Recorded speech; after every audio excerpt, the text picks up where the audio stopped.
One of the most anticipated fights of the year.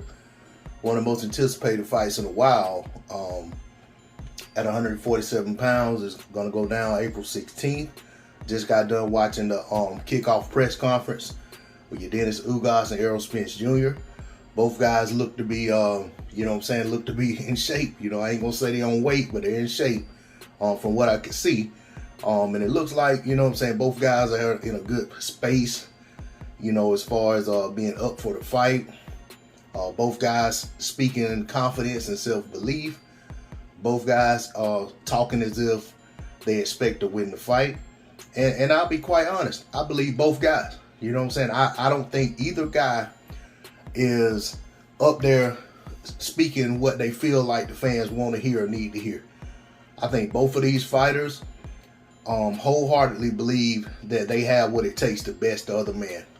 A lot of people, I saw the poll when they were asking, is it going to be a KO? And I think it was like 51% when I looked at it last was saying they expected a KO. I'll speak on that right now. I don't expect a KO in the fight. Most of these fighters, and I'm talking about even like the top level guys that's been coming off long layoffs, they're not getting stoppages. And I would say that I would dare guess that for the people who are saying KO, they're expecting Errol to get a KO.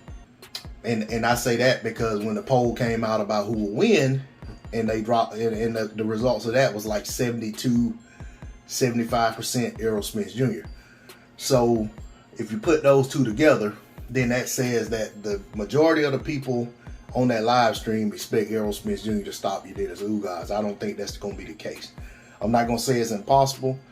It's hard for me to figure up a stoppage over a guy that's never been stopped by a guy who hasn't had a stoppage in quite some time, but is also coming off of a very long layoff in about 2 fights in the last 3 years or something like that. Maybe one fight in the last 3 years. I can't remember. But anyway, all of that makes the fight a intriguing fight. Makes it an intriguing fight. Yordenis Ugas was asked about accepting the challenge of facing Errol Spence Jr. He said, I didn't accept the challenge. I pushed for the challenge. And, a lot of people seem to have very short memories. Yordenis Ugas was, continuously going back and forth with the WBA about getting out of that situation where he was going to have to fight Stanionis. And then if he beat Stanionis, would have had to fight the winner of Butayev versus Jamal James. And, he just kept pushing that, hey, I'm trying to get a unification bout, and even before that, he also mentioned, that he's waited like 4 years for this fight.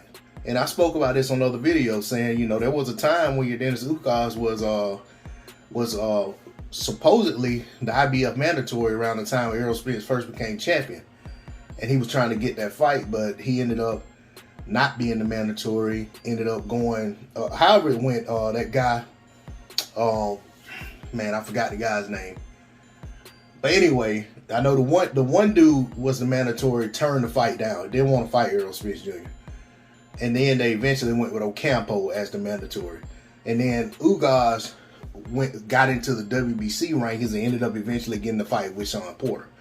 So he got the fight with Sean Porter. We know Porter won the fight. A lot of people felt like Ugas won the fight. Had Ugas been awarded the victory that I felt like he deserved, he would have got the Spence fight.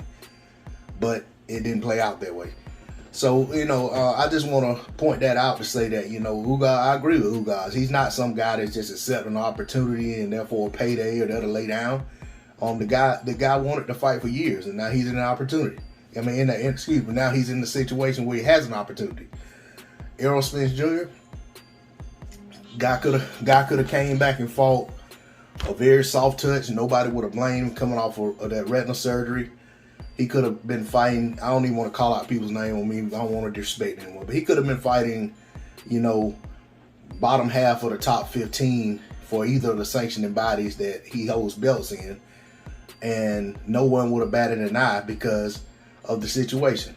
So I have to commend Errol Spence Jr. for wanting to take on Yordenis Ugas and try to unify to pick up that third belt.